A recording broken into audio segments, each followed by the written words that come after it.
ઘણાને એવું હોય કે થોડુંક રાત્રે આલ્કોહોલ કન્ઝપ્શન ના કરું તો મને બીજા દિવસે મજા નથી આવતી. I don't get free out of the stress.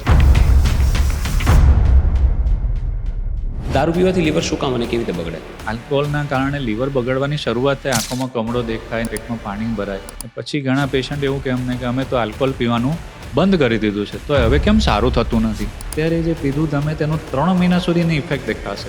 એના પછી આપણને એની ઘણા લોકો સવારે ઉઠતા વેત ચા પીતા હોય કાં કોફી પીતા હોય, તો આદત કેટલી સારી કેટલી ખરાબ? કે મોર્નિંગમાં આપણે બ્રેકફાસ્ટમાં પેકેટ્સવાળી વસ્તુઓ બહુ ખાઈએ છીએ. That is not good actually. જેની અંદર બહુ ઓઇલ ના હોય, બટર ના હોય, તો એ બહુ સારું. ક્વોલિટી ઓફ લાઈફ સારી ના રહે તમને બીજી બધી જગ્યાએ હેરાન કરે. તમારા પર્સનલ રિલેશનમાં, સોશિયલ રિલેશનમાં, productivity. Basically it put so much of stress on themselves, કારણ કે ગટ હેલ્થ સારી નથી. કયા લેવલે ગટ હેલ્થના પ્રોબ્લેમ્સ જીવલેણ બની શકે? આપણી ઉંમર 50 ઉપર થયેલ બાલ ધોળા થઈ જાય તો શું કરવું પડે? કલર કરવો પડે. પણ કલર એમને એમ રહે નહીં. એમ કુદરત મહેનત કરે એમાં રિપેર કરવાની, પણ એ રિપેર પાછો હતો એનો એવો ને એવો થાય નહીં. વેસ્ટર્નર્સ તો મેંદો જ ખાય છે, ઇટલીમાં બધે લોકો પિઝા જ ખાય છે, બહારની બ્રેડ્સ બધી જેવો બધી મેંદાની જ બને છે. મેંદામાં શું ખોટું છે? કેમ મેંદો ન ખાવો જોઈએ? કે આંતરડામાં ચાંદા પડવા, કે આંતરડાનો લાંબા ગાળાનો રોગ છે, ક્રોન્સ ડિઝીઝ, ફાઇબર્સ ઓછા હોય છે, થાઇમિન ઓછું હોય છે. It goes in the process of 2 to 3 times. Acidity, bloating, આ બધું આટલું નોર્મલ કેમ થઈ ગયું છે હમણાંથી? પ્રાઇમરી કારણ એસિડ રિફ્લક્સ હોય. એ લગભગ 20% લોકોમાં હોય છે. આવું કેમ થાય છે વધારે એ જોવા જઈએ તો કોકા-કોલા કે પેપ્સી કે 7 અપ કે સ્પ્રાઇટ કેટલા નુકસાનકારક છે પેટ માટે? એકચ્યુઅલી કાર્બોનેટેડ ડ્રિંક્સની અંદર આ તો કોઈને ખબર નહીં હોય.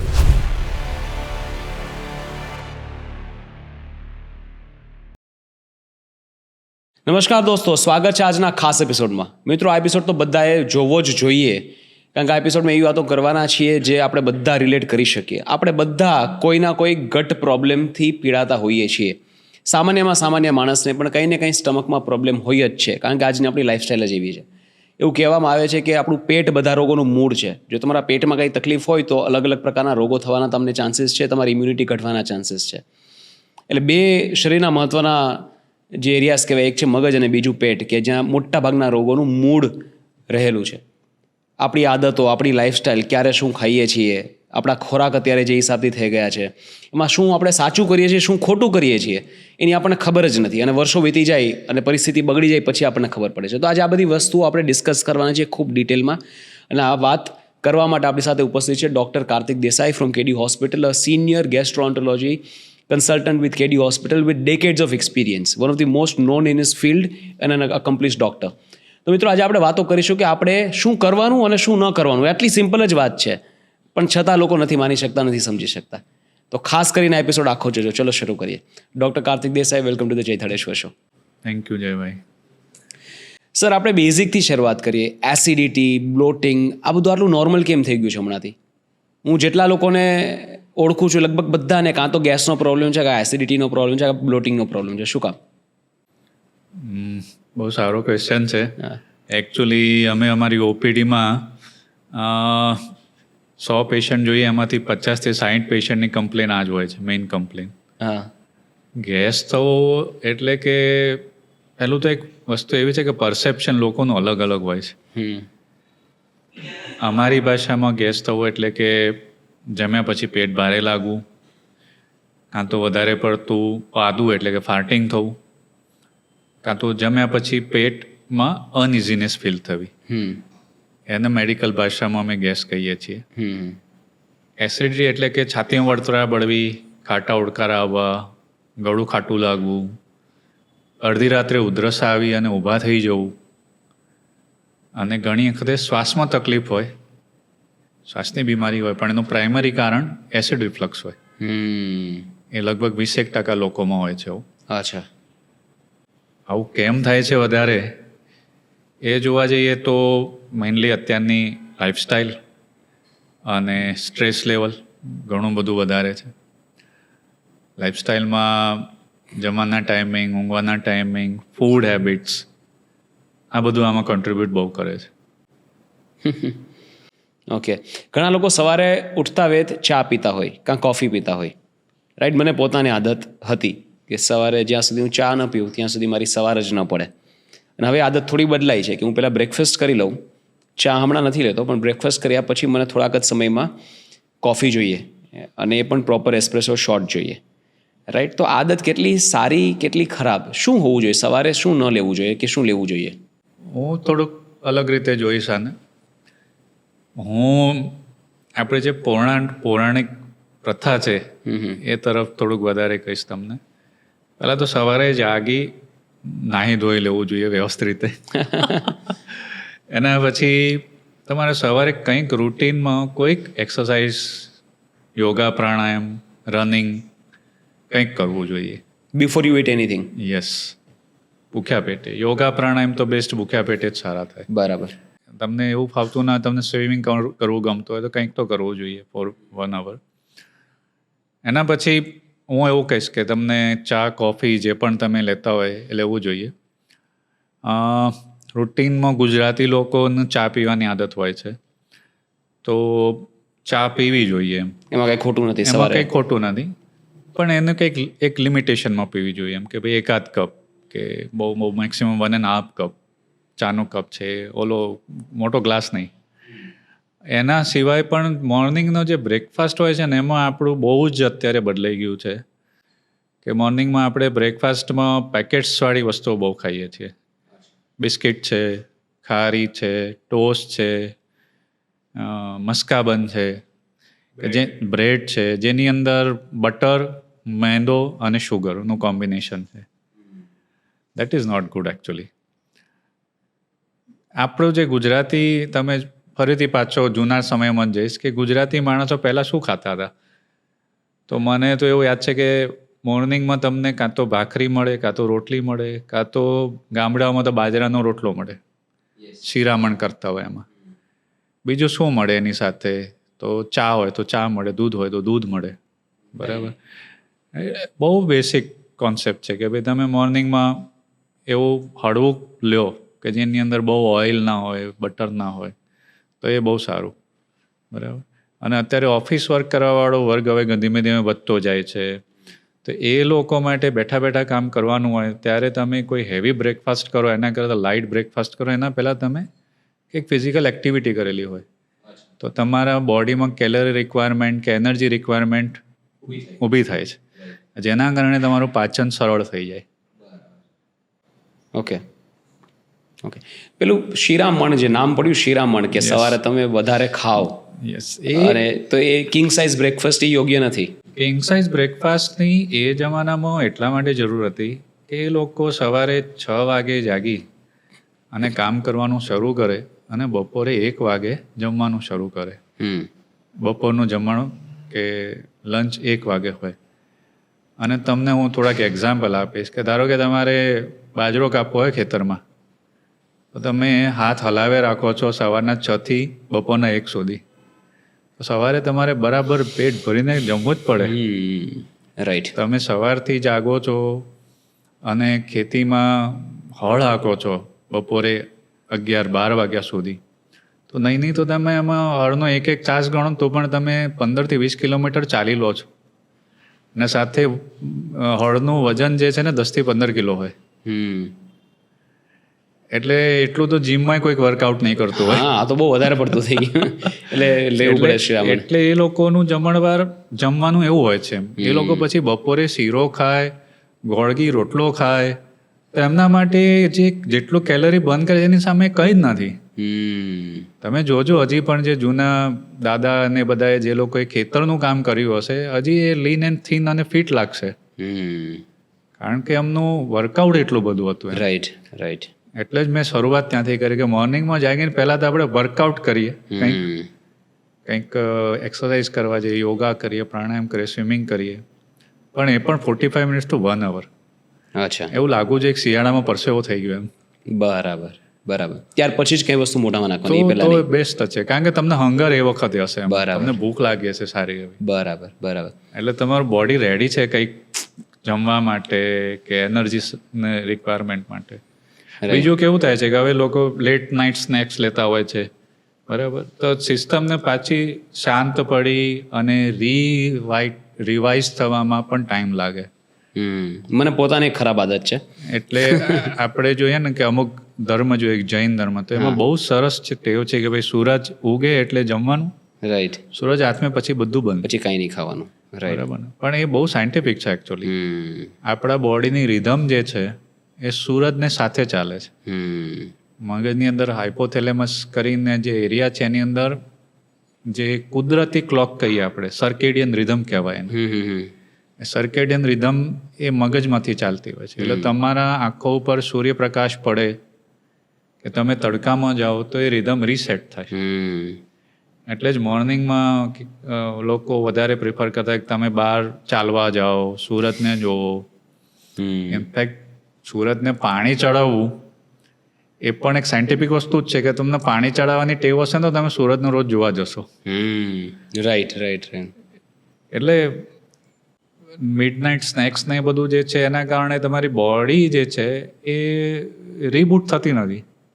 રાઈટ, એને આરામ પણ જોઈએ. રાઈટ, પાચન તંત્ર આરામ જોઈએ. જેમ આંખો બંધ કરીને સુઈ જાય એટલે મનને ને આંખોને આરામ મળે છે, રાઈટ, એમ પેટને પણ આરામ મળવો જોઈએ. ત્યારે આખી જે એની બહુ ડિટેલમાં વાત કરું ને કે ઉત્સેચકો અને અંતઃસ્રાવોથી પાચન થાય, એનું પણ સિક્રેશનનું એક લિમિટ હોય. એ લિમિટથી વધારે પછી એને લોડ પડે એટલે પછી બધા પ્રશ્નો ઊભા થાય છે. જેમ કે કોલેસ્ટ્રોલ વધવો, જેમ કે ડાયાબિટીસ થવું. બહુ બેસિક આઈડિયાઝ જોઈએ એની અંદર. That is because of the irregular food habits, કે untimely having snacks and all. Right right. એટલે કેવું થતું હોય ડૉક્ટર, હું તમને મારા કેસમાં કહું કે ક્યારેક કામ કરતા હોય ને 12 વાગી જાય તો મારા મનમાં એવું છે કે 12 વાગી ગયા એટલે નવો દિવસ શરૂ થઈ ગયો. યસ. તો નવા દિવસ ની જે એનર્જીની જરૂર હોય ને એ મારે લેવી જ પડે એવું મગજમાં છે.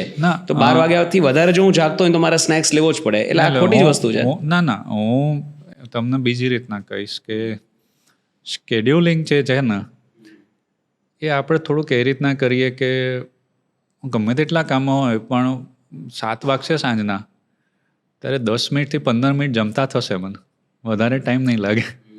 બરાબર? ગમે તેવું કામ હોય તો 15 મિનિટનો એક નાનકડો બ્રેક લઈ લઈશ.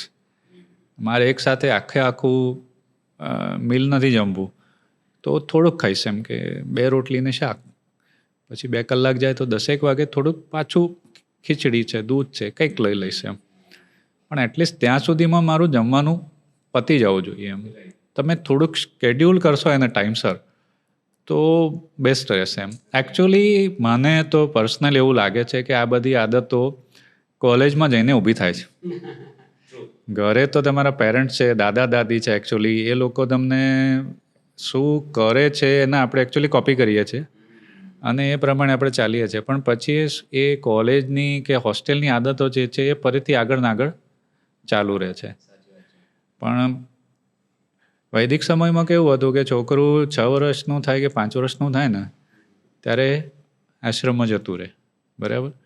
અને ત્યાં આગળ એનું જાગવું કેવી રીતના, ઊંઘવું કેવી રીતના, જમવાનું કેવી રીતના બનાવવું, લાકડા કેવી રીતના કાપવા, ઇવન ટેબલ કેવી રીતના ગળવું, દરેક વસ્તુની ટ્રેનિંગ મળે. એમાં ખાસ ટ્રેનિંગ એ મળે કે તમારું રૂટીન કેવું હોવું જોઈએ, તમારું રૂટીનનું શેડ્યુલ કેવું હોવું જોઈએ, એના ઉપર બહુ ભાર આપવામાં આવે. એટલે મને એવું લાગે છે કે 10 મિનિટનો ટાઈમ તો એક નાનકડા મીલ માટે મળી જ જાય એમ, નીકળી જ જાય એમ. અને તમે જો વહેલા જાગવાનું શરૂ કરો તો પણ તમે સવારે 6 o'clock કે 5:30 જાગી જાઓ અને તમે 1 hour વર્કઆઉટ કરો તો તમે around 7:30 you can have one more you can have a breakfast. એટલે સ્કેડ્યુલમાં થોડુંક આગળ પાછળ કરીએ તો મોટાભાગે થઈ જતું હોય છે. બીજું ડૉક્ટર, આજે 3 ટાઈમ જમવાનો જે નિયમ છે, સવાર, બપોર અને સાંજે જમવાનું, 3 meals, પહેલાંના જમાનામાં લોકો મહેનત કરતા, અત્યારના લોકો બપોરથી લઈને સાંજની વચ્ચે બેઠા જ હોય છે. અને ક્યારેક એવું ભૂખ પણ ન લાગી હોય છતાં just because it's time to eat આપણે લોકો જમી લેતા હોઈએ છીએ, રાઈટ? તો એ પ્રથા કેટલી ખોટી કે કેટલી સાચી? મેજર 3 mealsની જગ્યાએ હું એવું કહીશ કે મેજર 2 meals. મોર્નિંગનો બ્રેકફાસ્ટ જો તમને સારી એવી ભૂખ લાગતી હોય તો મોર્નિંગનો બ્રેકફાસ્ટ સારો એવો કરો, પણ બપોરનું ઓફિસનું જમવાનું થોડુંક ઓછું કરો. બરાબર. પણ તમારું ધારો કે વર્કઆઉટ સાંજે થતું હોય તો પછી ડિનર થોડુંક વધારે સારી રીતના લો.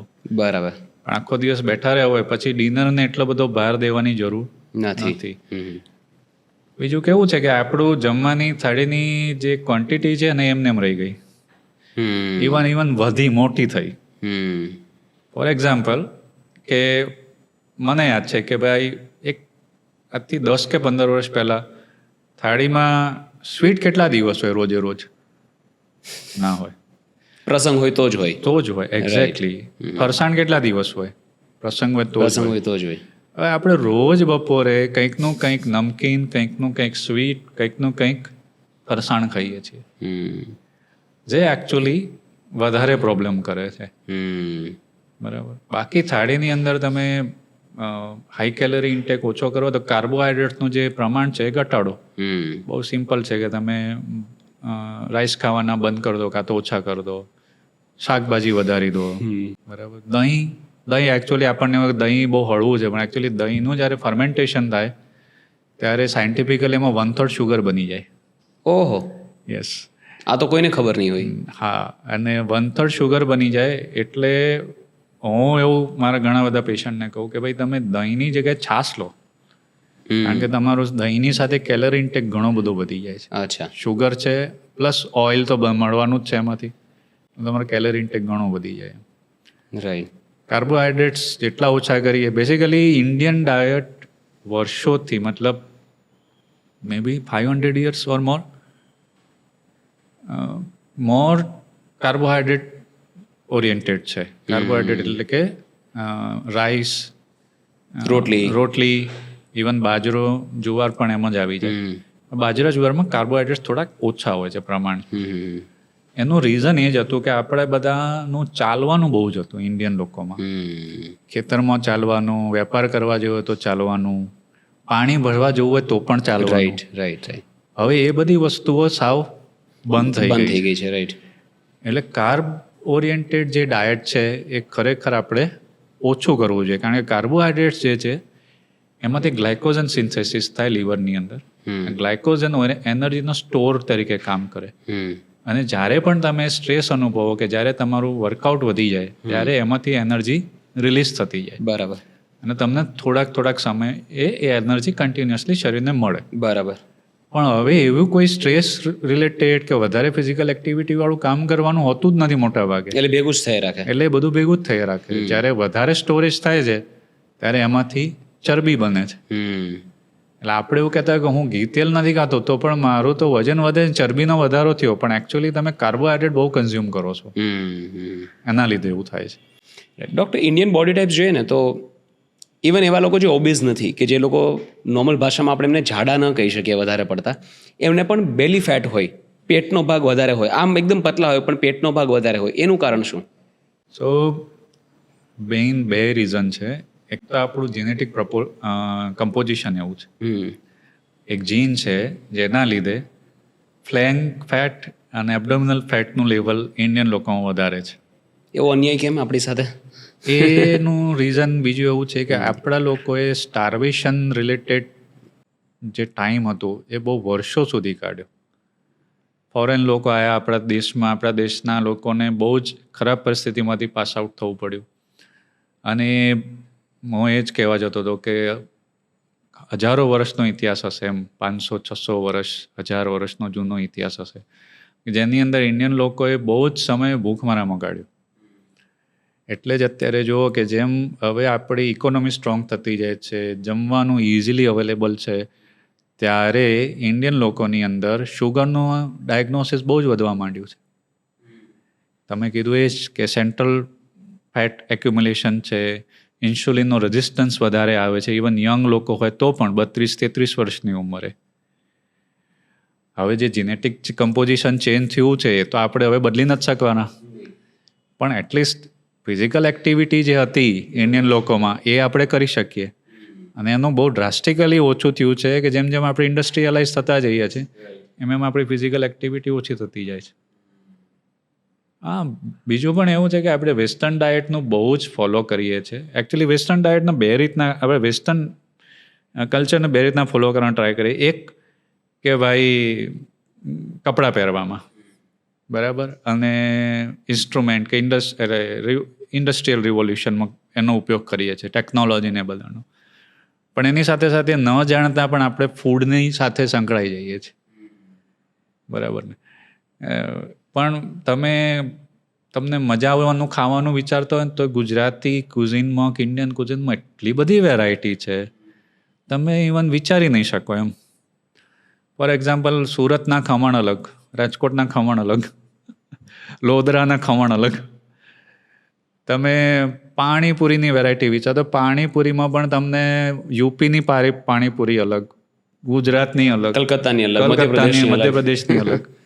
એટલે સો much of the variety of food, બરાબર ને. ઇવન નાની નાની એટલી બધી રેસીપી હશે. તમે શિયાળાના વસાણા જ વિચારી લો કે ગઈકાલે મારા ભાઈ જોડે હું ડિસ્કસ કરતો હતો. એ કહેતા કે મમ્મી પેલું જે બનાવતા હતા ને પેંદ, એની ક્યાંય રેસીપી છે એમ. મને પણ વિચાર્યો કે રેસીપી ક્યાંથી મળશે હવે. So it is so vast. મને તો એવું લાગે છે ને કે આપણે લોકોએ જે આપણી જૂની જે રેસીપીસ છે એને પ્રમોટ કરવી જોઈએ. જૂનું જે ફૂડ જે આપણું છે એને પ્રમોટ કરવું જોઈએ. ફિઝિકલ એક્ટિવિટીનું જે આપણું લેવલ હતું જૂનું, એને પણ ખરેખર આપણે પ્રમોટ કરવું જોઈએ. ગુડ થિંગ ઇઝ મેરેથોન ને બધું દોડાય છે. So many people are joining that. That is one of the good thing. કારણ કે મેરેથોન તમારે દોડે તો એટલીસ્ટ 3 મહિના એના પહેલાં તૈયારી કરવી પડે, ફિઝિકલ એક્ટિવિટી વધારે પડે. So those are actually good thing. પણ લાઈક દેટ કંઈક એવા લેવલે એક ફૂડનું પણ આઈડિયા હોવો જોઈએ યુથની અંદર.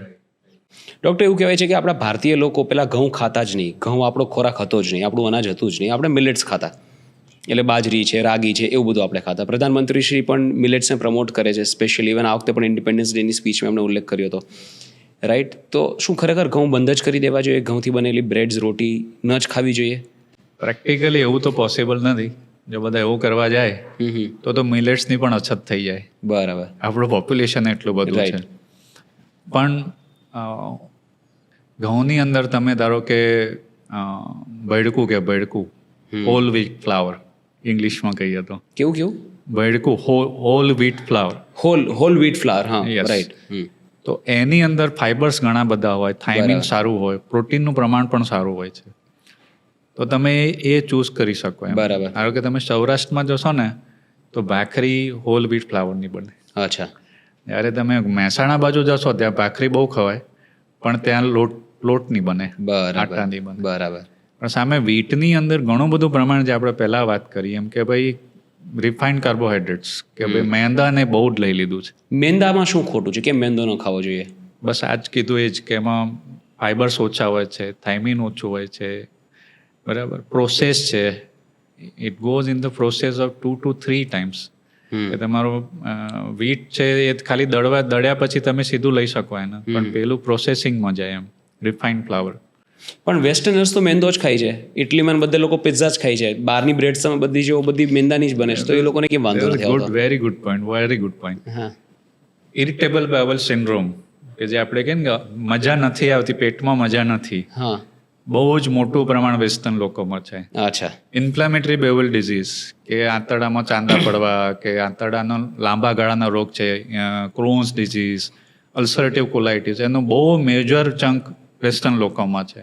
અચ્છા. અને એ લોકોની અંદર ડિઝીઝની સિવિયરિટી ઇન્ડિયન લોકો કરતાં પણ વધારે છે. પણ અત્યારે અમે નવા ટાઈમમાં, અત્યારે આપણે ઇન્ડિયાનો નવો ટાઈમ કહેતો, નવા ટાઈમની અંદર ઘણા બધા યંગ છોકરાઓને આ બધા પ્રોબ્લેમ વધારે પડતા જોવા મળે છે. ટીન એજર્સમાં કે up to 30-35 years of age. No doubt આપણી ડાયગ્નોસિસનો પાવર પણ વધ્યો છે આપણી પાસે ઇન્સ્ટ્રુમેન્ટ પણ સારા છે, એટલે ડાયગ્નોસિસ પણ વધારે થાય છે. પણ તોય મદનશે આ બધા રોગો આપણામાં વધારે થવા માંડ્યા છે. Even fatty liver related diseases, obesity.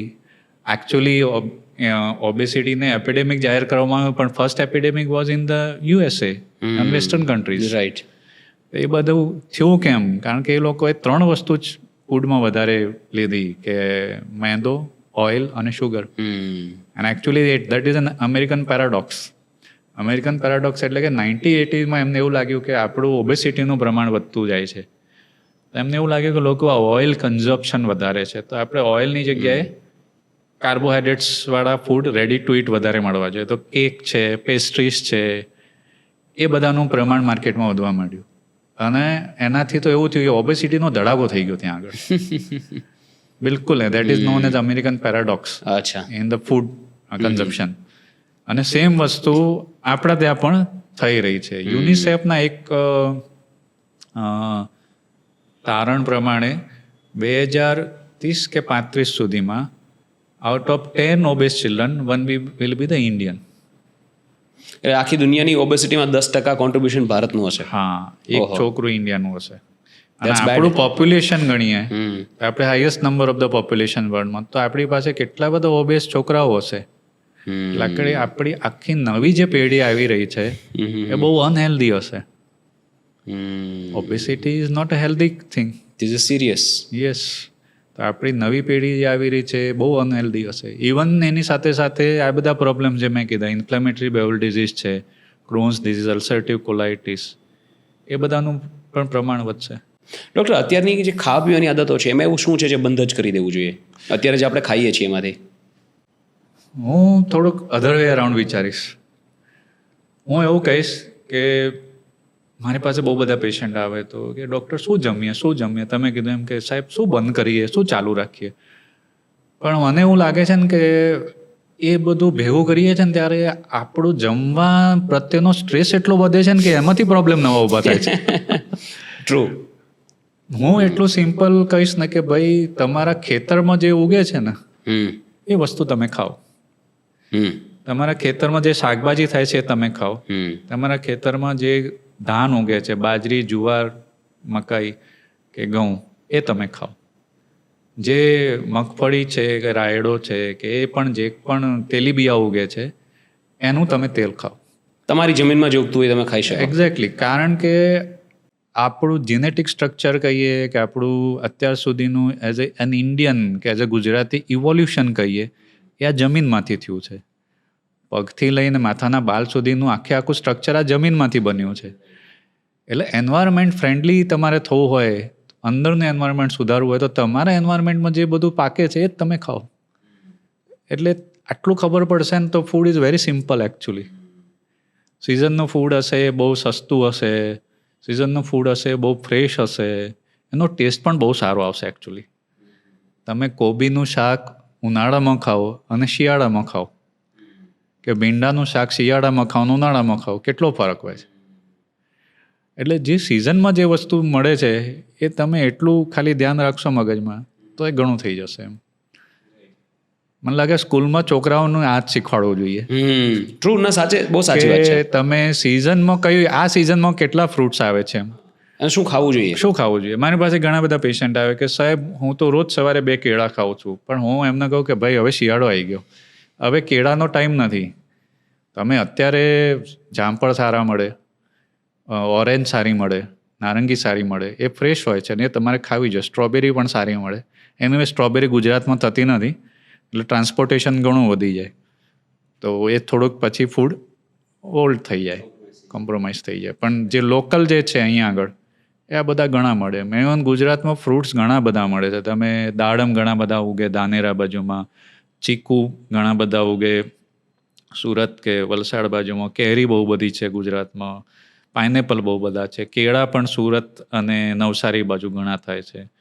તો આ બધા પછી હમણાં જ મેં વાત કરી એક જણને કે હું ક્યાં બહાર ગયો હતો, ક્યાંક પાલનપુર ગયો હતો, તો મેં ત્યાં આગળ ચણી બોર જોયા. સૌરાષ્ટ્રની આઈટમ છે. હા, ચણી બોર, લાલ કલરના નાના બોર આવે. હવે ક્યાંય મોટા માર્કેટમાં ક્યાંય જોવા જ નથી મળતા.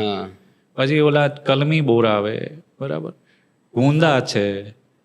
એટલે તમે વિચારો કે variety of fruits and vegetables છે, પણ એકચ્યુઅલી કેવું છે કે એક પેઢી આવી નીકળી જશે ને આપણી, પછી એ બધાને આપણને ખબર જ નહીં રહે ક્યારે શું ખાવું અવેલેબલ છે. એક્ઝેક્ટલી. સેતુર છે, પછી ઓલી બીજી એક આવે, ભૂલાઈ ગયું નામ, પણ those are the fruits. There are so many fruits available. પહેલાં એવું હતું ડૉક્ટર કે જે ઘરમાં બને ને એ જ છોકરાઓ ખાતા, કે કંટોલાનું શાક બન્યું છે છોકરાઓ કંટોલા કે કારેલા ખાશે જ. હવે બાળકો માટે અલગથી બને છે, કારણ કે બાળકો ના પાડે છે એમને જે ઘરે બને છે નથી ખાવું. સો there are tips and trips in that કે મને એ વસ્તુ તમે કીધું મારા દાદી મને યાદ આવે કે અમે નાના હતા ને તો અમે શાક ખાવાનું આવે ને એટલે દૂર ભાગી જતા. પણ દાદી પછી કેવું કરે કે શાક જે બનાવવાનું હોય ને એના વખાણ બહુ કરે અમારી સામે કે શિયાળામાં તો 5 જાતના શાક ભેગા કરીને શાક બનાવ્યું છે એમ. બરાબર. આ શાકની તું સ્મેલ લે, કેટલી સરસ સ્મેલ આવે છે એમ, કેટલું સરસ એનો એરોમા છે એમ, કે ફ્રેગ્રન્સ છે એના એમ. એકચ્યુઅલી એવું છે કે તમે જમ્યા પહેલાં એ કોઈ પણ જમવાની વસ્તુ એનું પિક્ચર મનમાં બને માણસના. એની સ્મેલથી તમને ખાવાની ઈચ્છા થાય, એને જોઈને ખાવાની ઈચ્છા થાય, કુતૂહલ થાય કે 5 પ્રકારના શાક છે એમ, લાવો ટ્રાય કરી જોઈએ. અને પછી એ તમને એનો ટેસ્ટ ગમવા માંડે, તમને રુચિ બેસવા માંડે એની અંદર. બરાબર ને. પણ હવે કેવું થઈ ગયું છે કે ન્યુક્લિયર ફેમિલી થઈ ગયા છે અને બીજી બાજુમાં લોકો પાસે ટાઈમ નથી. 2 માણસ કામ કરતા હોય તો ટાઈમ જ નથી કે આ રીતના આપણે એમને સમજાવીએ કે જમવાની એમની જાગૃતિ લાવીએ. એટલે we are running behind something like money or some career, but actually we are also doing some damage to our next coming generation. એટલે તમે જે દાદીની વાત કરીને, દાદી એવું કરી શકતા કારણ કે દાદીનું 100% ફોકસ બાળકમાં હતું. અત્યારે ફોન્સ આવી ગયા છે. એવું છે. એટલે ડૉક્ટર, બીજું એક મને પ્રશ્ન એ છે કે આપે કહ્યું કે સિઝનના હિસાબથી બધા શાકભાજી તમારે ફળો ખાવા જોઈએ. જે રીતે તમે કહ્યું કે કેળા અત્યારે સિઝન નથી તો ન ખાવા જોઈએ, કેળા તો 12 માસ મળે છે. હવે જે મળે છે એમાંથી કેટલું સારું છે, કેટલું ખરાબ છે? કારણ કે જે હિસાબથી વિડીયોઝ જોઈએ છે કે કેળાને પણ પહેલાં કોઈ કેમિકલમાં નાખી એમાંથી બહાર કાઢે તો પાકી જાય. તો એકેય વસ્તુ કુદરતી રીતે પાકેલી તો આપણા સુધી પહોંચતી જ નથી. એટલે સોશિયલ મીડિયા જોઈએ તો એમ જ લાગે કે બધું નકલી જ ખાઈએ છીએ આપણે. તો એકચ્યુઅલી કોઈ પણ તમે ફ્રૂટ ખાશો ને તો એ ફ્રૂટનો ટેસ્ટ તમને એમાંથી આવશે ને તો એ સારું છે. હા, ઓરેન્જ છે તો ઓરેન્જ જેવું લાગવું જોઈએ એમ. કેળા તમે સિઝનમાં ખાશો ને તો તમને કેળા જેવા લાગશે. પણ બીજી બાજુમાં આપણે એવું કહીએ કે ભાઈ ના, મારે તો કોઈ પણ પ્રોસેસ વગરનું ખાવું છે તો પછી આપણે બધા ખેતી કરવા જવું પડે. ખેતી કરવા જોઈએ, કારણ કે ગામડે રહેવું પડે. ગામડે રહેવું પડે. રાઈટ. બીજું એવું છે ને કે તમે રિલાયબલ સોર્સ પાસેથી લો. ત્રીજું એવું છે કે તમે પ્રોસેસ કર્યા વગર આટલા બધા પોપ્યુલેશનમાં ફૂડ પહોંચાડવું, it is next to impossible. કારણ કે ટ્રાન્સપોર્ટેશન, પ્રોસેસ કરતાં પણ ટ્રાન્સપોર્ટેશન બહુ મહત્ત્વનું છે. હવે પાકેલું કેળું તમે ત્યાંથી તોડી અને ટ્રાન્સપોર્ટ કરીને નવસારી કે સુરતથી અમદાવાદ લાવશો તો 100% બગડી જશે. અચ્છા. કારણ કે એને તો 1 દિવસમાં બગડી જાય પાકેલું કેળું. Right. So you have to come up with some ideas and all those thing. મને એવું લાગે છે કે એ બધાની પાછળ બહુ મોટું રિસર્ચ ભવિષ્યમાં આવશે, જે રીતના આપણે રિસર્ચમાં એમાં આગળ વધી રહ્યા છે. પણ એના કરતાં વધારે food security is one of the important thing એમ. ટ્રુ. એટલે મને એવું લાગે છે કે બધું તો ખરાબ નથી જ, થોડું ઘણું હશે. પણ તમે કેવું હોય છે કે ઘરના માટે શાકભાજીવાળા એક ફિક્સ હોય છે હવે તો. શાકભાજીવાળા ફિક્સ છે, એ પણ જતું રહેશે ધીમે ધીમે, કારણ કે હવે તો રેડી ઓનલાઈન થઈ ગયું છે. પણ એટલીસ્ટ એવું પણ હોવું જોઈએ કે શાકભાજીવાળાને ફિક્સ હોવા જોઈએ તો એમને પણ તમે કંઈક ઇકોનોમિકલી એમનો પણ થોડો ફાયદો થાય અને એમને પણ ઇન્સેન્ટિવ રહે તમને સારી વસ્તુ આપવા માટે. એક્ઝેક્ટલી. અને આપણું માઇક્રો ઇકોનોમિક સ્ટેટસ સારું, સોશિયલ જળવાઈ રહે. સાચી વાત છે. એટલે એવા એક જણને લેવાનું કે જે આપણને રિલાયબલ હોય કે ભાઈ આમાં મારા ઘરે એવું જ છે કે ભાઈ એક અંકલ આંટી છે, એમની એક નાનકડી લારી છે, તો બસ અમે ત્યાંથી જ બધું લઈએ છીએ એમ. ફ્રૂટ છે, શાકભાજી છે, બધું ત્યાંથી જ લઈએ છીએ. અને એ મહેનત કરે છે એકચ્યુઅલી, કે એવું વિચારે કે મારે આમને મોકલવાનું છે તો એમને સારામાં સારી વસ્તુ લઈને મોકલું એમ. સાચી વાત છે. અને એ તો પણ રિઝનેબલ ભાવે મોકલું એમ, કારણ કે લાગણી હોય એક. એક્ઝેક્ટલી. એ બંધાઈ જાય માણસ. રાઈટ. સાચી વાત છે. Food is also emotion. હા, ડેફિનેટલી. એટલે તમે જ્યાં સુધી ફૂડની સાથે ઇમોશનલી નહીં જોડાવો, રાઈટ, ત્યાં સુધી ફૂડ છેલ્લા માણસ સુધી નહીં પહોંચે. હવે ડૉક્ટર, ડાયટની વાત કરીએ. મેં એટલા બધા લોકોને જોયા છે કે અલગ અલગ પ્રકારના ડાયટ્સ ફોલો કરતા હોય. એક ડાયટમાંથી બીજા ડાયટમાં જાય, ત્રીજામાંથી ચોથામાં જાય, અને એક પણ ડાયટ પરપેચ્યુઅલી તો કન્ટિન્યુ કરી જ ન શકે. 2 મહિના તો માંડ કન્ટિન્યુ કરી શકે, ત્યાં થાકી જાય. અને પછી અલ્ટિમેટલી એનું રિઝલ્ટ જ ન મળતું હોય અને જે ઓબ્જેક્ટિવ માટે ડાયટ શરૂ કર્યું હોય એ ઓબ્જેક્ટિવ તો અચીવ થાય જ નહીં, 3 વર્ષ સુધી ત્યાં ત્યાં હોય. વેટ ઘટાડવા માટે ડાયટ કર્યું હોય પણ એ એમથી થતું જ નથી. તો આ ડાયટની પરફેક્ટ પ્રોસેસ કઈ કે જે ઇઝી પણ હોય અને આપણે ફોલો પણ કરી શકીએ, કેવી રીતે જોવું ડાયટને? બહુ સરસ ક્વેશ્ચન છે આ. હું એવું કહીશ કે આપણી ગુજરાતી થાળી છે ને, તો ગુજરાતી થાળીનું પ્રપોર્શન ચેન્જ કરીએ આપણે, નહીં કે આખી થાળી. સમજો કે સવારે તમે બ્રેકફાસ્ટમાં રોટલી કે ભાખરી ખાતા હોય એની જગ્યાએ તમે થોડાક ફ્રૂટ એડ કરી દો મોર્નિંગમાં, અને એની સાથે એકાદું કઠોળ એડ કરી દો, અને એકાદી રોટલી ખાઓ 2 રોટલીની જગ્યાએ. તો તમારું કાર્બોહાઈડ્રેટ્સ કન્ટેન્ટ ઓછું થઈ ગયું, પ્રોટીન વધી ગયું, ફાઇબર્સ વધી ગયા. ઓકે, મોર્નિંગની પ્રોસેસ થઈ ગઈ તમારી. આફ્ટરનૂનમાં તમે રોટલી, દાળ, ભાત, શાક ખાતા હોય તો ભાત સાઈડ બાજુ પર કરી દો, રોટલી થોડીક ઓછી કરો. 5 રોટલી ખાતા હોય તો 3 કરી દો. દાળનું પ્રમાણ 1 વાટકીની જગ્યાએ 1.25 વાટકી કે 1.5 વાટકી કરી દો.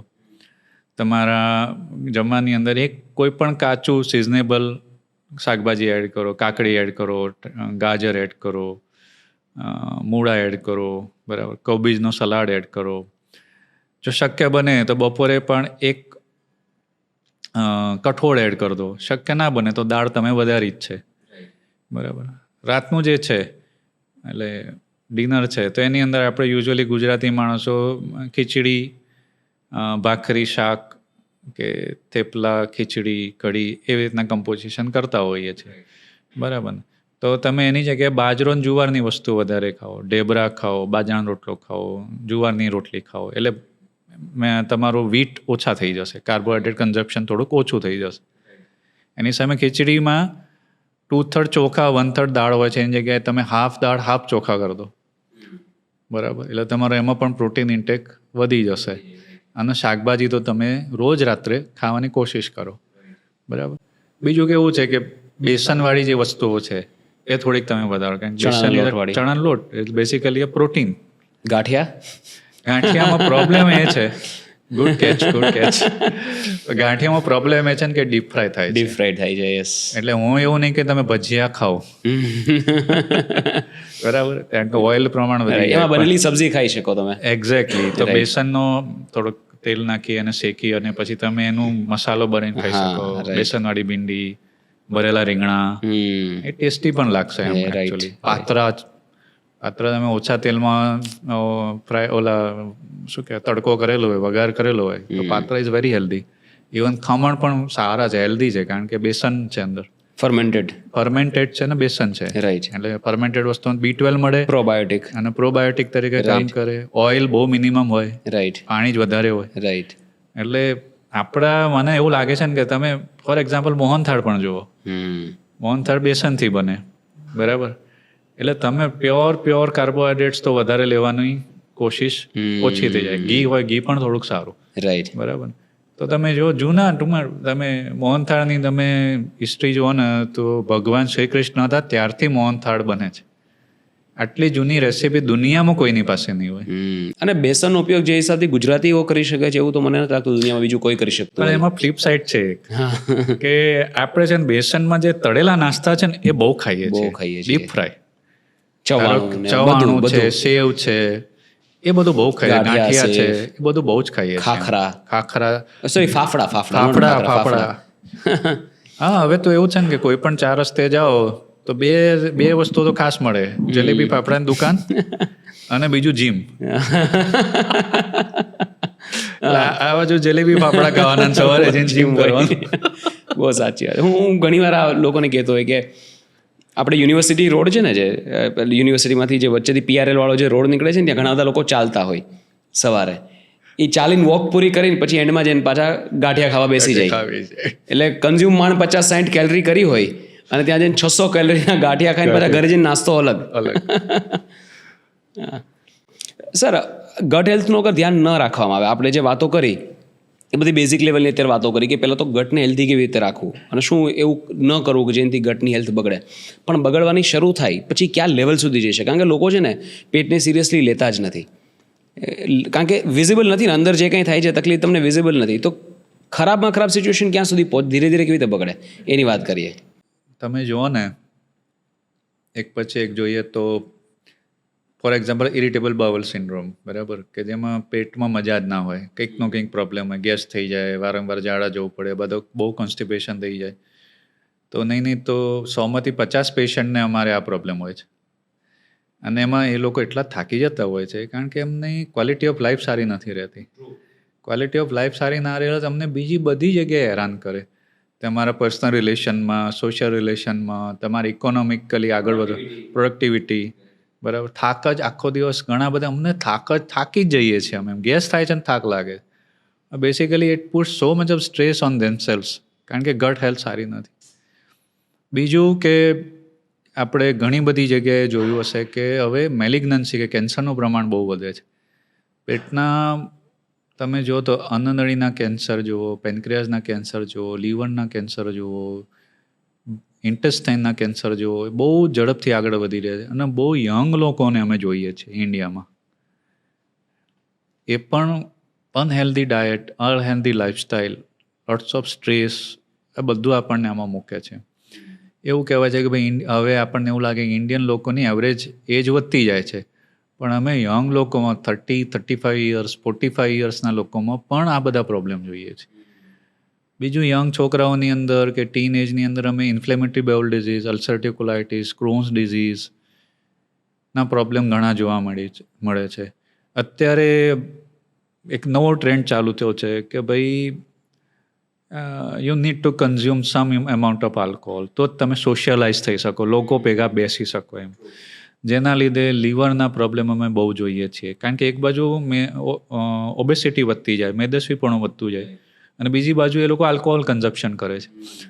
તો પેલું શું કહેવાય, એક પ્રોબ્લેમ ચાલે છે એની અંદર બીજો એક પ્રોબ્લેમ આવીને એને બહુ ઝડપથી પ્રોગ્રેસ કરે છે. ઓબેસિટી સાથે આલ્કોહોલ કન્ઝપ્શન જે છે એ બહુ ડેન્જરસ છે. પછી પેન્ક્રિયાસના પ્રોબ્લેમ જોઈએ તો પેન્ક્રિયાટાઇટિસ છે, પેન્ક્રિયાસ કેન્સર છે, કારણ કે સ્મોકિંગનું પ્રમાણ પણ એટલું જ વધ્યું છે. આ બધા ફેક્ટર જે છે એ અત્યારે ગટ હેલ્થમાં ઘણા બધા પ્રોબ્લેમ કરે. અને શરૂઆત આપણે જે પ્રોબ્લેમથી કરી તે રિફ્લક્સ, એસિડિટી થવી બહુ કોમન થતું જાય છે કારણ કે આપણું લાઈફસ્ટાઈલ જે છે એ ટોટલી ચેન્જ થવા માંડી છે. કયા લેવલે ગટ હેલ્થના પ્રોબ્લેમ્સ જીવલેણ બની શકે? એકચ્યુઅલી જીવલેણ બને ત્યારે તો બહુ મોડું થઈ ગયું હોય છે. હું એમ કહીશ કે ફોર એક્ઝામ્પલ તમને જેટલી ખરાબ હેબિટ છે બધી, prevention is better than cure. તો તમે પહેલાં તો એના ઉપર ફોકસ કરો કે મારી હેબિટ કઈ મારે સુધારવી જોઈએ. સી વન્સ પ્રોબ્લેમ સ્ટાર્ટ થાય, સપોઝ કે લીવરનો પ્રોબ્લેમ, વન્સ ઇટ સ્ટાર્ટ પછી એનો રોકવો બહુ મુશ્કેલ થઈ જાય છે. કેમ એવું? કારણ કે પ્રોપેગેટેડ મિકેનિઝમ્સ હોય બધા પ્રોબ્લેમમાં.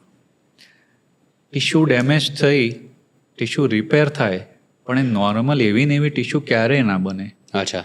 શરીરના કોઈ પણ અવયવમાં. બહુ સાદું એક્ઝામ્પલ હું બધા ઘણા પેશન્ટને આપું છું સમજાવવા માટે કે ભાઈ આપણી ઉંમર 50 ઉપર થાય, બાલ ધોળા થઈ જાય તો શું કરવું પડે? કલર કરવો પડે. પણ કલર એમને એમ રહે નહીં. એમ ટિશ્યુ જે ડેમેજ થઈ ગઈ, કુદરત મહેનત કરે એમાં રિપેર કરવાની, પણ એ રિપેર પાછો હતો એને એવો ને એવો થાય નહીં. કે અંદર તો બધા ટિશ્યુ રિલેટેડ જ અવયવ છે, ટિશ્યુ બેઝડ અવયવ જ છે બધા. આંતરડા કો કે લીવર કો કે કિડની કો બધા જ એવા છે, કોઈ પણ બોડીનું કોઈ પણ અવયવ. એટલે જે ટિશ્યુ ડેમેજ થઈ ગઈ એનું રિપેર થશે. રિપેર થયા પછી પણ પૂરેપૂરી રિપેર નહીં થાય. એટલે કોઈ પણ વસ્તુ અનરિપેર છે ને એનું ફરીથી ડેમેજ થશે તો એ જે પ્રોબ્લેમ છે પ્રોપેગેટ થશે. રાઈટ. એ કોઈ પણ લીવરનો પ્રોબ્લેમ હોય, પેન્ક્રિયાસનો પ્રોબ્લેમ હોય, ઇન્ટેસ્ટાઇનનો પ્રોબ્લેમ હોય, એ પ્રોપેગેટ થઈ જ જાય. દારૂ પીવાથી લીવર શું કામ અને કેવી રીતે બગડે? ટોક્સિક ઇફેક્ટ હોય છે લીવરમાં દારૂના કારણે. આલ્ડીહાઇડ નામના સબસ્ટન્સ બને એનું મેટાબોલિઝમ થઈને, અને એના કારણે એમાં ફ્રી રેડિકલ્સ બને. ફ્રી રેડિકલ્સ એટલે એક જાતના એવા કેમિકલ્સ બને છે એટલે એકચ્યુઅલી આપણા ડિફેન્સમાં કામ કરે. કોઈ ઇન્ફેક્શન હોય, કોઈ વાગ્યું હોય ત્યારે ફ્રી રેડિકલ્સ બને. પણ એ ટોક્સિક ફ્રી રેડિકલ્સ બને જ્યારે, that is different type of chemicals, ત્યારે એ લીવરના સેલને ડેમેજ કરવાનું શરૂ કરે. પછી મેં કીધું એમ કે જે ડેમેજ થઈ ગયો એ સેલ્સમાંથી કેમિકલ્સ રિલીઝ થાય છે. જે કેમિકલ્સ રિલીઝ થાય છે એ જે પ્રોસેસ છે પ્રોપેગેટ થાય ત્યાંથી. એકચ્યુઅલી આલ્કોહોલના કારણે લીવર બગડવાની શરૂઆત થાય, આંખોમાં કમળો દેખાય ને એવું બધું શરૂ થાય, પેટમાં પાણી ભરાય. ને પછી ઘણા પેશન્ટ એવું કે અમને કે અમે તો આલ્કોહોલ પીવાનું બંધ કરી દીધું છે તો હવે કેમ સારું થતું નથી. હું એમને કહું કે ભાઈ આજે અત્યારે જે પીધું તમે તેનું 3 મહિના સુધીની ઇફેક્ટ દેખાશે, પછી તો બધું સ્ટેબલ થશે. એ સ્ટેબલ થશે એના પછી રિપેરિંગનું કામ કેવું થાય છે, એના પછી આપણને એની ફાઇનલ ક્યાં આપણે પહોંચીએ છીએ, કયા સ્ટેજ ઉપર પહોંચીએ એ ખબર પડશે. આટલું ડેન્જરસ છે આલ્કોહોલ? બહુ ડેન્જરસ છે. અરે બાપરે. એકચ્યુઅલી મને તો ઘણી વખત એવું લાગે કે લોકો ફાઇનાન્શિયલી બહુ સંપન્ન હોય છે, સમજવાળા લોકો હોય છે, ભણેલા ગણેલા, પણ તો પણ એકવાર લીવર ડેમેજ થવાનું શરૂ થઈ જાય છે આલ્કોહોલના લીધે, પછી એ લોકો ઘણી વખતે કશું કરી શકતા નથી. ઇવન લીવર ટ્રાન્સપ્લાન્ટ કરવું ને એ બધાનો ઓપ્શન છે જ, પણ ધોઝ આર ધ શું કહેવાય કે છેલ્લા મેજર ચાન્સીસ પર ડિપેન્ડ કરે તમને ટાઈમ પર લીવર મળી જવું, ડોનર મળી જવા. એટલે એ તો તમારા ફેમિલીમાંથી કોઈ રેડી હોય ડોનેટ કરવા માટે તો તમને લીવર મળે તો તમે એમાં આગળ વધી શકો છો. એ સર્જરી કેવી રીતે કામ કરે સર? લીવર ટ્રાન્સપ્લાન્ટ કેવી રીતે થાય? એમાં પહેલું તો તમારું પ્રી ઓફ વર્કઅપ કરવું પડે, પ્રી ઓપરેટિવ. લીવર ડેમેજ થયું, સપોઝ આલ્કોહોલના કારણે છે તો તમને હાર્ટમાં ડેમેજ હોય, એની સાથે સાથે ન્યુરોલોજિકલ ડેમેજ હોય, આલ્કોહોલના લીધે ન્યુરોપેથી થાય, મગજમાં ડેમેજ હોય, એ બધું જોવું પડે. આલ્કોહોલના કારણે લીવર બગડે તો તમને ઇન્ફેક્શનનું રિસ્ક બહુ વધારે હોય, બધી ઇન્ફેક્શન રૂલ આઉટ કરવી પડે. એ બધું વર્કઅપ થયા પછી તમારું એક સ્કોરિંગ સિસ્ટમ છે એની, આખા દુનિયાભરમાં એ સ્કોરિંગ થાય છે. મેલ્ડ સ્કોર કરી છે, મેલ્ડ સ્કોર કેલ્ક્યુલેટ કરવાનો. અને 2 સિસ્ટમ છે, એક નોટો છે, એક સોટો છે. સોટોની અંદર સ્ટેટમાંથી થાય, એમાં તમને પછી એ મેરિટ પ્રમાણે તમને લીવરમાં તમારો નંબર કયો આવશે. જેમ ગુજરાતનું 12મા ધોરણ પછી મેરિટ લિસ્ટ મુકાય એડમિશનનું, એ રીતના એમાં પણ બ્લડ ગ્રુપનું મેચિંગ થવું જોઈએ. બરાબર. એમાં ABO કમ્પેટેબિલિટી જોવાની જરૂર પડે, RH જોવાની જરૂર પડતી નથી. તો એ પ્રમાણે તમારું લીવરમાં તમારો જેટલો સ્કોર વધારે એટલી પ્રાયોરિટી તમારી વધારે. બીજું ઘણી વખત એટલો સમય પણ રાહ જોઈ શકાય એવું નથી હોતું, કારણ કે ઘણાની મળી જાય તો 5 દિવસથી 1 મહિના મળી જાય, પણ ના મળે તો 3 મહિને, 6 મહિને, 12 મહિને પણ નથી મળતું લીવર. પણ આવા પેશન્ટને પછી રાહ જોઈ ના શકાતી હોય તો પછી એવા પેશન્ટને આપણે ફેમિલીમાંથી કોઈને કહેવાનું કે ભાઈ તમે આની તૈયારી પણ કરો. તો ફેમિલી મેમ્બરનું એક આખું વર્કઅપ કરવું પડે. એમાંથી એક જણનું લીવર ચૂઝ કરવામાં આવે જે ફર્સ્ટ ડિગ્રી બ્લડ રિલેશનમાં હોય. બરાબર. ભાઈ, બેન, મિસિસ, દીકરો, દીકરી, મમ્મી, પપ્પા. બરાબર. પછી એમનું અડધું લીવર, એનું વોલ્યુમેટ્રિક સ્ટડી થાય એકચ્યુઅલી, અને એમાંથી આ પેશન્ટમાં કેટલી જરૂર છે એટલું લીવર રિસેક્ટ કરવામાં આવે ડોનરમાંથી, અને એ લીવર મૂકવામાં આવે. આને લિવિંગ ડોનર કહેવાય. જ્યારે તમે મેરિટ લિસ્ટમાં લખાયું હોય ત્યારે કોઈ પણ કોઈ અકસ્માત મળ્યો હોય અને એનું બ્રેઇન ડેડ હોય માણસ, ત્યારે એમનું લીવરની સાથે કિડની છે, લંગ છે, કોર્નિયા છે, એ બધાનું પણ, હાર્ટ છે, એ બધાનું ડોનેશન થતું હોય છે. અને એ પછી ઓર્ગન આખું લીવર જેને જરૂર છે એમની અંદર એને ફિક્સ કરવામાં આવે. જ્યારે પાર્શલ લીવર કોઈનું કાઢીને બીજા વ્યક્તિમાં નાખવામાં આવે એટલે મેડિકલી તમને તો ખબર હશે કેવી રીતે થાય, પણ જે લોકોને મેડિકલી કોઈ એક્સપોઝર જ નથી એટલે એક કટકો કાપીને બીજા કોઈના વ્યક્તિમાં કટકો જોડી દેવામાં આવે, કેવી રીતે હોય? જેની અંદર લીવર મૂકવાનું છે કે જે રેસિપિયન્ટ છે, જેમનામાં ટ્રાન્સપ્લાન્ટ કરવાનું છે, એમનું આખું લીવર આપણે કાઢી જ લઈએ છીએ. ઓકે. બરાબર. અને પછી એમની અંદર જે સારું લીવર છે, હેલ્ધી લીવર છે, એ મૂકવામાં આવે. બરાબર. જો લિવિંગ ડોનરમાંથી લીધેલું હોય તો ઓલમોસ્ટ એપ્રોક્સિમેટલી હાફ લીવર લેવામાં આવે, અને એની સાઇઝ 3 મહિનાની અંદર પહેલા જેટલી થઈ જાય, વોલ્યુમ જેટલો. હા, બરાબર. અને જેને ડોનેટ કર્યું છે એનો પણ 3 મહિનાની અંદર એનો વોલ્યુમ નોર્મલ થઈ જાય. બરાબર. એટલે પછી એ લીવર એ પ્રમાણે કામ કરવા માંડે. બરાબર. સર, ફેટી લીવર શું હોય અને કેવી રીતે થાય? યુઝ્યુઅલી આલ્કોહોલ જે પીતા હોય એમને વધારે થતું હોય, કેવી રીતે? ફેટી લીવર એટલે કે ડેફિનેશન પ્રમાણે જોઈએ તો 5% વધારે લીવરમાં ફેટ જમા થાય એને ફેટી લીવર કહેવાય. બરાબર. અને મોટા ભાગના લોકોને ફેટી લીવર સોનોગ્રાફીમાં ખબર પડે. પણ સોનોગ્રાફીમાં 10-15% ઉપર ફેટ હોય ને ત્યારે જ દેખાય. ઓ મતલબ પરિસ્થિતિ બગડી જાય પછી જ ખબર પડે. ના હું આવું એના ઉપર. હવે 10-15% ફેટ છે એટલે સિગ્નિફિકન્ટ એમાઉન્ટ ઓફ ફેટ જમા થાય ને ત્યારે જ સોનોગ્રાફીમાં દેખાય. એમાં ગ્રેડ હોય, grade 1, grade 2, grade 3. Grade 1 to 2 ની અંદર આવો ને ત્યારે તમારે ખરેખર સજાગ થવું પડે. ફેટી લીવરમાં પણ ખાલી ફેટ જમા થવો એ નુકસાન કરે છે કે નથી કરતો એના માટે લીવર ફંક્શન ટેસ્ટ જોવા પડે અને ફાઇબ્રોસ્કેન કાં તો ઇલાસ્ટોગ્રાફીનો રિપોર્ટ કરવો પડે. જો લીવરની સ્ટીફનેસ વધી છે તો એની અંદર ફેટ વધારે જમા છે. બીજું કે લીવર ફંક્શન ટેસ્ટમાં એસજીપીટી એસજીઓટીના રિપોર્ટ વધ્યા છે તો તમારા લીવરમાં ઓનગોઈંગ ડેમેજ ચાલુ છે, કેમિકલ્સનું પ્રોસેસ ચાલુ છે એમ ઇન શોર્ટ. તો દેટ ઇઝ વેરી ઇમ્પોર્ટન્ટ કે ભાઈ એના ઉપર ફોકસ જલ્દી કરવું પડે. ના પણ જેને સોનોગ્રાફીમાં ફેટી લીવર આવે છે ને એમને સાવ રિલેક્સ થવાની જરૂર નથી. એમનું પણ આ વસ્તુ પ્રોગ્રેસ થઈ શકે, કેમિકલ પ્રોબ્લેમ ઊભા થઈ શકે ભવિષ્યમાં. એટલે સિમ્પલ ભાષામાં કે એક સોનોગ્રાફીમાં ફેટી લીવર આવ્યું એટલે આપણે આગળ જેટલી વાતો કરીએ બધી એડ ઓન કરવી જોઈએ. Diet, exercise, stress, yoga, gym અને શું કહેવાય રૂટીન, બધી વસ્તુઓ તમારે ખરેખર મેનેજ કરવાનું શરૂ કરવું જોઈએ. સર ઊંઘનું મહત્વ શું ગટ હેલ્થ માટે? Very important question, very important. ઊંઘ છે ને એ તમારી જે સિસ્ટમ છે ને એને રીબૂટ કરે છે એકચ્યુઅલી, કે એને ફરીથી બેસ્ટ પરફોર્મન્સ લેવલમાં લાવવાની મદદ કરે છે. બરાબર. ઇટ સેમ કોન્સેપ્ટ જે મિડનાઇટ નાસ્તાની ટેવ હોય ને એમાં પણ કે ભાઈ એને શાંતિથી રહેવા દો. ઊંઘ લેવાથી તમારું સ્ટ્રેસ લેવલ ઘણું ઘટી જાય. એટલે ફંક્શનલ ડિસઓર્ડર્સ જે છે, પર્ટિક્યુલરલી ઇરિટેબલ બાવલ સિન્ડ્રોમ કે ફંક્શનલ કોન્સ્ટિપેશન જે છે કે ડાયેરિયા છે, ફંક્શનલ ડાયેરિયા છે કે જેમાં અમે કંઈક મન પેટ જોડે બહુ વાતો કરે છે, એમાં તમારી પૂરતી ઊંઘ હોય ને તો એ બધી વસ્તુઓની લેવલ ઓછા થવા માંડે, સિવિયરિટી ઘટવા માંડે.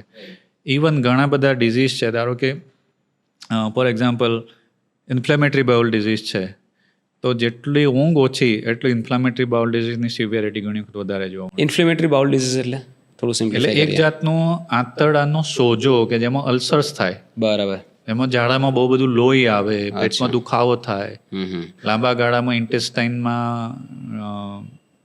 કેન્સર થઈ શકે, આંતરડામાં સંકળાશ થઈ શકે ક્રોન્સ ડિઝીઝમાં.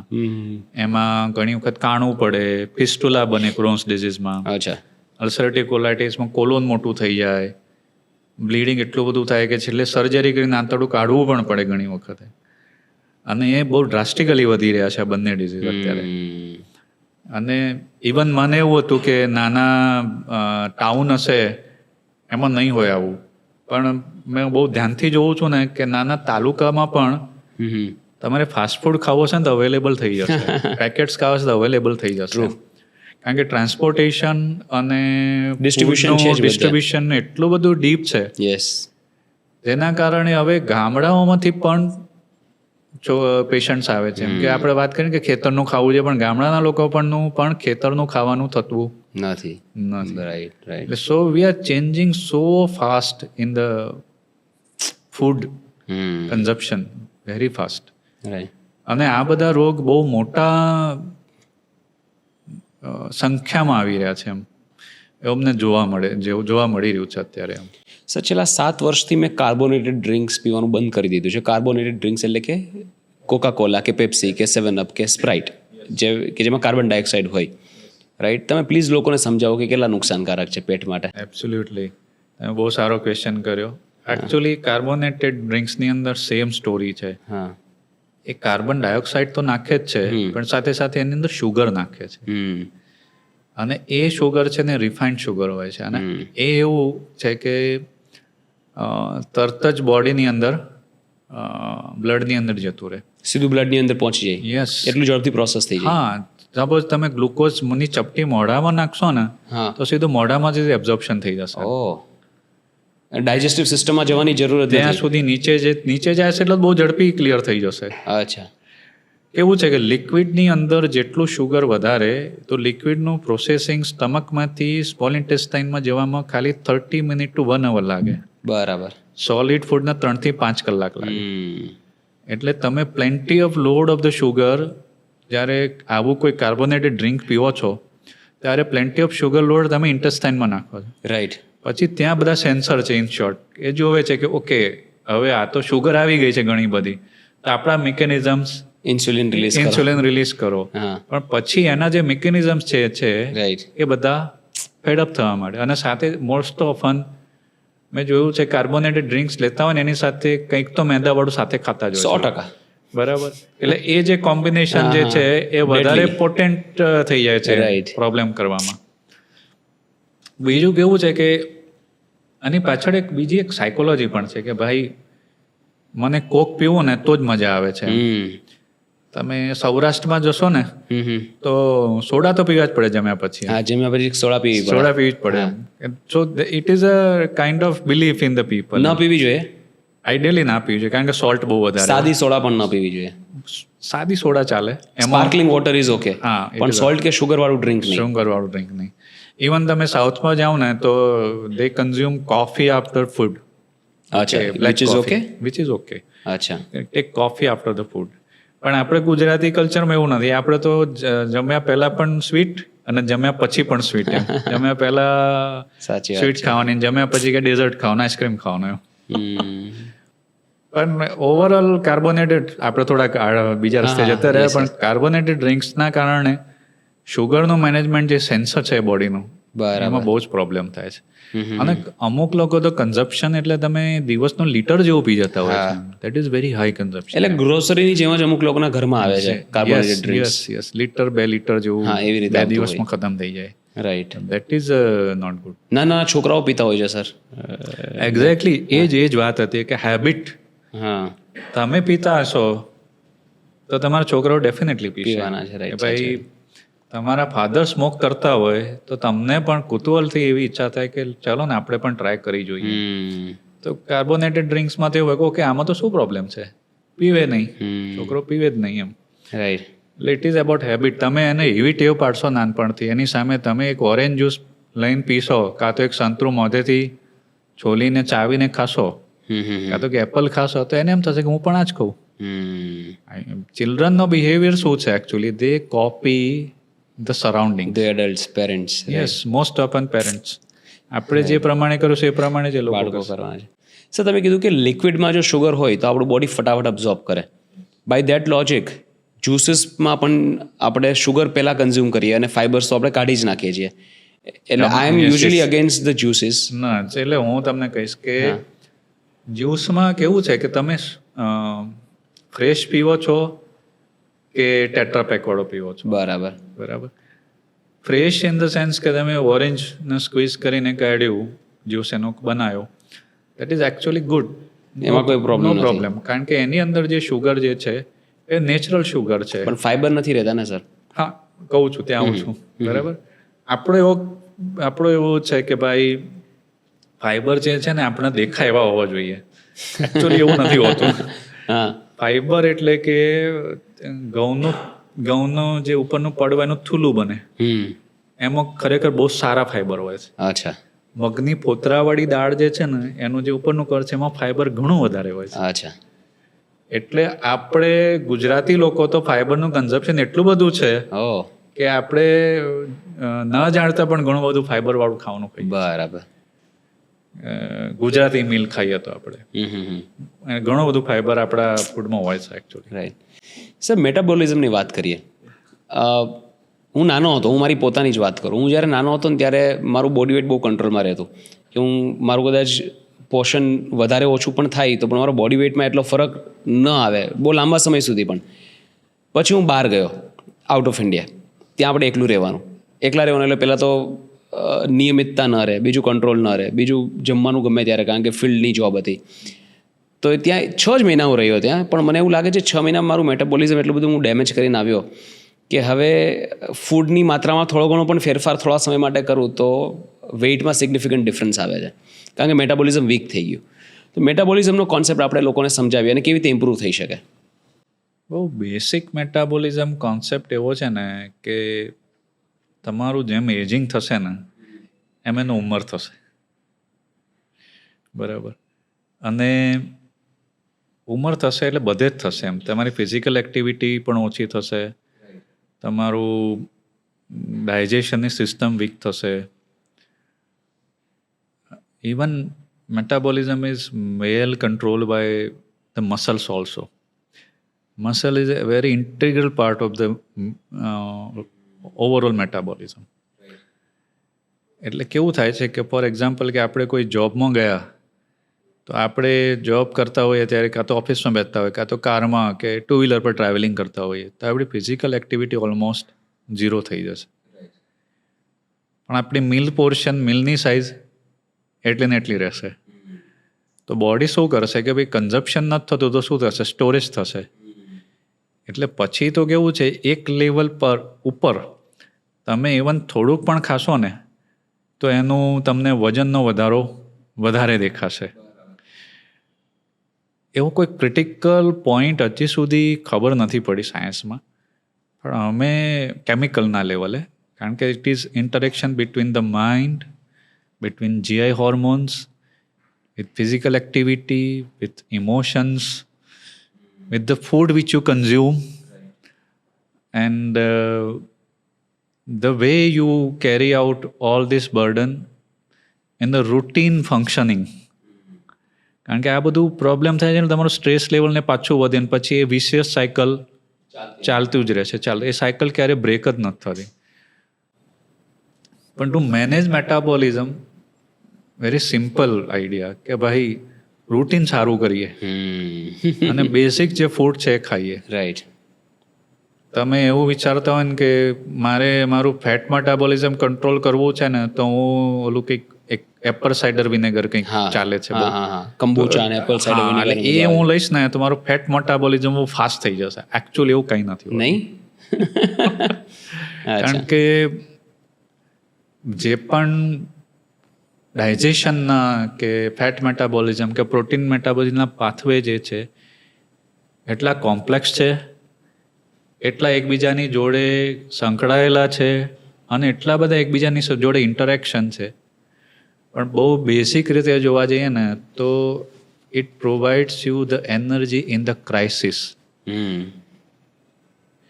સમજો કે તમે ઠંડા પ્રદેશમાં બહુ રહો છો તો તમારું જે ફેટ જે છે અમુક એરિયાનો, સ્કેપ્યુલર એરિયાનો ને બધો, એ તમને એમાંથી એનર્જી આપશે. રાઈટ, બરાબર. પણ એબ્ડોમિનલ ફેટ છે એટલે ક્યારે આવે એબ્ડોમિનલ ફેટ? તમે ઓબેસ થઈ ગયા પછી એનું કોઈ મહત્વ નથી રહેતું. અચ્છા, એક સ્થૂળ મટીરિયલ પડી રહ્યું છે, યુઝલેસ. અને ઓન ધ ટોપ શું થાય છે કે એ મટીરિયલની અંદર એડિપોઝ સાઇટ્સ હોય છે, એનો ડેમેજ થાય છે. એટલે એક જાતના ફેટના કોષો હોય છે, સેલ હોય છે, એને ડેમેજ થાય છે વધારે પડતા ફેટના કારણે, અને એ પછી કેમિકલ્સ રિલીઝ કરે છે. બરાબર. અને એ બધા ટોક્સિક કેમિકલ હોય છે, ફ્રી રેડિકલ્સ. રાઈટ. અને એ પછી બધે જગ્યાએ જઈ અને ડેમેજ કરે છે. ઇવન મેટાબોલિક સાયકલમાં પણ એવા ફેરફાર કરે છે કેમિકલ લેવલે, કે જેના કારણે ઘણા લોકોને તમે જોશો ને કે ઓબેઝ હશે, એને ખબર છે કે મારે જમવું નથી, બરાબર, કે મારે આ ફૂડ ખાવું નથી, પણ they will crave to eat. એવું કેમ? સ્ટ્રેસ ઇટિંગની લોકો વાત કરે, એક્ઝેક્ટલી વાત કરતા હોય છે કે સ્ટ્રેસ આવે એટલે ખાવાનું મન થાય વધારે. એવું કેમ? હું તમને કહું કે બહુ સરસ વાત છે કે ખાવાનું નહીં. આપણે ઘણા એવું કે હું કોફી પીશ ને પછી થોડુંક મગજ શાંત થશે. મારું એવું જ છે. બરાબર. ઘણા એવું કહેશે કે એક સ્મોક કરી દઈશ ને તો મગજ ચાલશે, મારું ચાલશે. ઘણાને એવું હોય કે થોડુંક રાત્રે આલ્કોહોલ કન્ઝપ્શન ના કરું તો મને બીજા દિવસે મજા નથી આવતી. I don't get free out of the stress. ઘણાને આવી જ ટેવ છે અને ફૂડ સાથે થઈ ગઈ હોય છે, એડિક્શન ટાઈપનું, કે એમનો એક એડવર્ટાઇઝ જોશે ને તો એમના મનમાં ચાલુ થઈ જશે કે ઓકે આ તો જમવા જવું પડશે આપણે, કે આ એક વેરાયટી એ છે, ખાવી પડશે આપણે, બરાબર. પણ મને એવું લાગે છે કે આ બધા એકબીજા સાથે સંકળાયેલા જ છે એમ. રાઈટ. પણ તમારી એક્ટિવિટી એવી હોવી જોઈએ કે જેમાં તમને અંદરથી જ મજા આવી જોઈએ એમ. એવું કંઈક કરીએ કે જેનાથી માણસ અંદરથી ખુશ રહે એમ. કે જેને બહારના જે સ્ટિમ્યુલસ છે એ બહુ અફેક્ટ ના કરે. એની જરૂર જ નથી પડતી એમ. Right right. અને તમે એવું કંઈક અચીવ કરવું હોય તો હું ફરીથી ત્યાં જ જઈશ કે આપણે યોગા પ્રાણાયામ કરીએ, આપણે રનિંગ કરીએ, કંઈક એક્ટિવિટી કરીએ કે જેના કારણે અંદરથી જ એન્ડોર્ફિન્સ ને એવા સબસ્ટન્સ પેદા થાય, મોર્ફિન જેવા, કે જે તમને ખુશ રાખે. Right. You feel happy. Right. Okay. Even you don't feel tired. તમે જુઓ ને કે મેરેથોન રનર્સ હોય છે ને, એટલું બધું રનિંગ કરીને આવ્યા હોય છે, બહુ બધી પ્રેક્ટિસ કરતા હોય છે લોકો, પણ એના પછી પણ બીજા દિવસે અમારા ડૉક્ટરો ઘણા બધા મેરેથોન દોડે છે, બીજા દિવસે કામ પર આવતા રહે છે. બરાબર. They feel more vibrant, they feel very fresh, right. Energetic. એટલે કંઈક યોગા કરીએ, પ્રાણાયામ કરીએ, રનિંગ કરીએ, કંઈક એવું કરીએ કે જ્યારે આપણને એમ લાગે ને કે મારે આજે સ્મોક કરવું પડશે એમ, પણ take a break from that. You start walking. Right right. બરાબર. So, take a break from that. You just see the sunrise. Okay.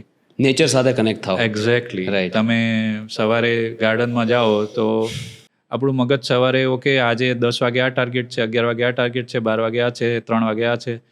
એ વખતે ગાર્ડનમાં ફરતા હોય ત્યારે આપણે મિકેનિકલ વોક જ હોય છે ખબર વગર, પણ આપણે નથી કોઈ પક્ષીનો અવાજ શાંતિથી સાંભળતા, નથી સવારે ઉગતો સૂરજ શાંતિથી જોતા, કારણ કે ફિક્સ લાઈફસ્ટાઈલ થઈ ગઈ છે આપણે એનાથી ડિસ્કનેક્ટ કરી જ નથી શકતા.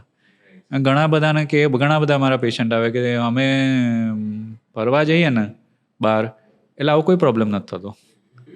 એક્ઝેક્ટલી. કારણ કે તમે સ્ટ્રેસ વધારે પડતું લ્યો છો, બહુ આગળ વધારે પડતું વિચારો છો, એટલે પછી તમારે કંઈક બહારથી કોઈક સ્ટિમ્યુલસની જરૂર પડે, rather food, alcohol, smoking, tobacco. True. Alright sir, it's been a wonderful conversation.